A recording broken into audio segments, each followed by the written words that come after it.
Kita beralih ke informasi selanjutnya, Saudara. Demi menjaga ekosistem pesisir, komunitas lingkungan di Ambon, Maluku menanam mangrove di pesisir pantai Desa Lateri.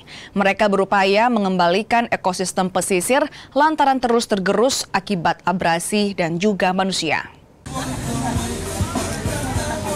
Komunitas lingkungan Green Molucas bersama RRI Ambon menggelar aksi penanaman puluhan anakan mangrove di pesisir pantai Desa Lateri, Kecamatan Baguala, Kota Ambon.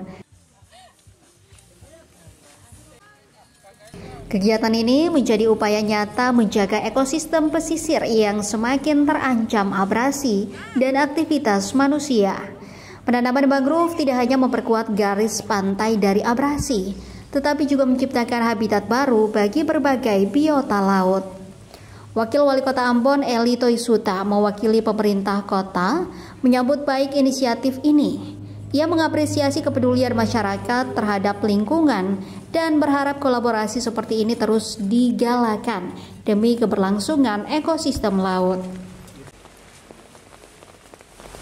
Penanaman mangrove kita lihat memang sederhana, tetapi fungsinya itu sangat luar biasa dan dia untuk mengatasi abrasi yang ada di lingkungan ataupun di daerah pesisir yang ada di kota ini.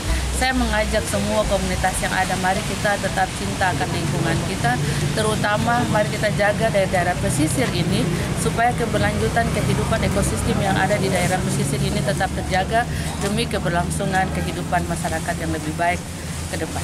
Aku berharap supaya masyarakat yang tinggal di pesisir juga lebih aware dengan mangrove supaya dong sing buang sampah sembarangan agar katong bisa terjaga juga oleh mangrove ini. Dengan semangat gotong royong dan kepedulian pada alam, aksi ini diharapkan menjadi inspirasi masyarakat untuk menjaga kawasan pesisir agar tetap lestari dan bisa diwariskan kepada generasi mendatang. Yahya Lating, Kompas TV, Ambon, Maluku.